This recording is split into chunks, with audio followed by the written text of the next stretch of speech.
Hello everyone welcome to new video जुनमा चाहिँ मैले केपी भर्सेस बालेन इन झापा 5 भनेर लेखेको छु। यसको टपिक चाहिँ अब इलेक्सन नजिकै आउन लागिसक्यो होइन। अब झापा 5 बाट चाहिँ बालेन शाह र केपी शर्मा ओली सँगसँगै चुनावमा उठ्ने भनेको चाहिँ कसले जित्ला त कसको न्युमेरोलोजी एनालाइसिसबाट चाहिँ कसको चाहिँ पावरफुल छ जस्तो लाग्छ भन्दाखेरि मैले चाहिँ निकालेको छैन, मैले बालेनको निकालेको। जुनमा चाहिँ बालेनको डेट अफ बर्थ 27 अप्रिल 1990 होइन, जुनमा चाहिँ प्राइम नम्बर 9 हुन्छ, डेस्टिनी नम्बर चाहिँ 5 हुन्छ। अनि यसको रनिङ एज भनेको चाहिँ 36 होइन, जुन भनेको चाहिँ 9 मा आउँछ। One of the best number for number 9 को लागि चाहिँ नम्बर 9 चाहिँ एकदम फेभरेबल नम्बर हो। प्लस उसको रुलर नम्बर भनेको चाहिँ 5 मा आउँछ नि। यो रुलर नम्बरको बारेमा चाहिँ म पछि एउटा भिडियो बनाउँला कसरी निकाल्ने हो भनेर।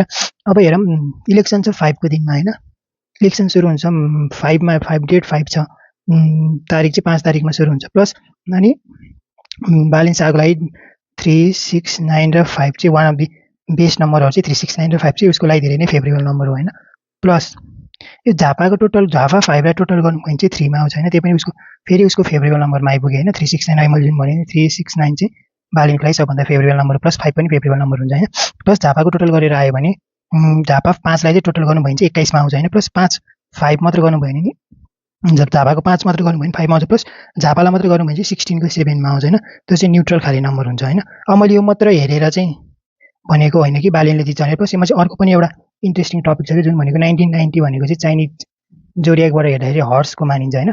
उसको चाइनिज जोडियाक चाहिँ हर्स हो। प्लस 2026 पनि हर्स हो क्या, त्यही भएर चाहिँ स्ट्रङ डेट अफ बर्थ होइन बालेन शाहको। अब यो भन्दैमा सब 1990 मा जन्मेको जति चाहिँ एकदम राम्रो हुन्छ भन्ने चाहिँ होइन होइन। त्योमा चाहिँ सब कुरा मिलेको हुनुपर्छ। प्लस तपाईँको यो डेट अफ बर्थसँग तपाईँको रनिङ एज मिलेको हुनुपर्छ, प्लस 2026 सँग नि मिलेको हुनुपर्छ होइन। त्यसरी क्यालकुलेट गर्ने, यो 1990 बाट मात्र चाहिँ क्यालकुलेट गर्ने होइन क्या।